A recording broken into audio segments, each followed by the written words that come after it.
শাশুড়িকে রাস্তায় রেখে কৌশলে পালিয়ে গেছেন এক পুত্রবধূ। ঘটনাটি ঘটেছে বগুড়ার শিবগঞ্জে। পরে রাস্তা থেকে ওই বৃদ্ধাকে উদ্ধার করে মোকামতলা পুলিশ তদন্ত কেন্দ্রে নেওয়া হয়।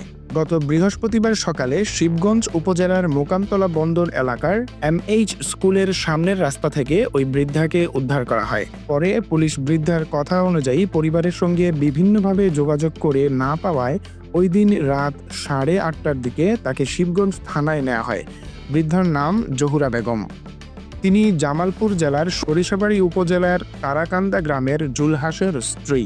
পুলিশ জানায়, জহুরার ছেলের বউ মিনারা বেগম কৌশলে জহুরাকে মোকামতলায় ফেলে যায়। স্থানীয়রা তাকে উদ্ধার করে মোকামতলা পুলিশ তদন্ত কেন্দ্রে পৌঁছে দেয়। পরে তাকে থানায় নিয়ে আসা হয়। জহুরা বেগম অস্পষ্ট কথায় জানান, তার ছেলের নাম জয়নাল। তার পুত্রবধূ তাকে রাস্তায় ফেলে রেখে গেছে। তার পুত্রবধূর বাড়ি রংপুরে। শিবগঞ্জ থানার ওসি শাহিনুজ্জামান শাহিন বলেন, বৃদ্ধা জহুরা ভালোভাবে কথা বলতে পারছেন না। জহুরা মানসিকভাবে বিকারগ্রস্ত। এজন্য ঊর্ধ্বতন কর্তৃপক্ষের অনুমতি সাপেক্ষে বৃদ্ধাকে TMSS বৃদ্ধাশ্রমে পাঠানো হয়েছে।